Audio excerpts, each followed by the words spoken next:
31শে March ছিল এমন একটা মানুষের জন্মদিন যার অবদান হয়তো আমাদের প্রত্যেকের জীবনেই অনস্বীকার্য। এটা হলো আমার বাবার জন্মদিন। বাবার জন্মদিন এই প্রথম আমরা সেলিব্রেট করছি, কারণ বাবা সারা জীবন আমাদের প্রত্যেকটা মুহূর্তকে ভীষণ স্পেশাল করে দিলেও নিজে কখনো সেই বলে না ফ্রন্ট ক্যামেরায় আসে না, এরকম বাবা সারা জীবনে একটু চুপচাপ এবং লাজুক গোছের, কখনোই খুব একটা আসে না। যদিও এবার সৌরভের দৌলতে বাবা বেশি না করেনি, কেক নিয়ে যাওয়াতে চুপচাপ সেজেগুজে এসে বসে পড়েছিল কেকটা কাটতে। আর সত্যি কথা বলতে একটু দেখে মনে হচ্ছিল বেশ খুশিও হয়েছে মনে মনে। বাবা একটু কম এক্সপ্রেসিভ, কিন্তু সত্যি বলতে ছোটোবেলা থেকে প্রত্যেকটা বার্থডে আমার বাবা কিন্তু স্পেশাল করে দিয়েছিল। আমার মনে আছে আমার জন্মদিন হয়েছিল একবার মাধ্যমিকের রেজাল্টের দিনই আমার জন্মদিন পড়েছিল।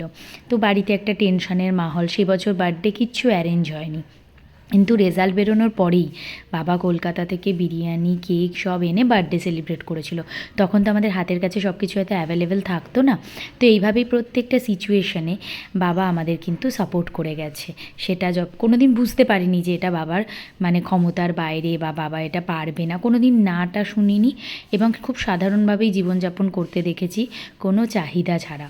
তো প্রত্যেকটা সময় চেয়েছিলাম যে এরকমই যেন হতে পারি, আর আমার লাইফেও যদি কেউ আসে সে যেন এরকমই হয়, হয়তো অনেকটাই এরকম।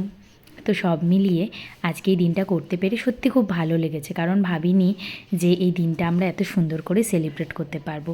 শুধু চাই এভাবেই তুমি সুস্থ থাকো, ভালো থাকো, এর থেকে বেশি চাহিদা সত্যি বলতে হয়তো আমাদের জীবনে কিছু নেই। খুশি থাকুক সেই সব মানুষগুলো যারা নিজেদের শখ ইচ্ছাকে জলাঞ্জলি দিয়ে শুধুমাত্র নিজের পরিবারের কথা ভেবে সারাটা জীবন কাটিয়ে দিয়েছে। আশা করি আমরা হয়তো কিছুটা তার জন্য রিটার্নও করতে পারবো।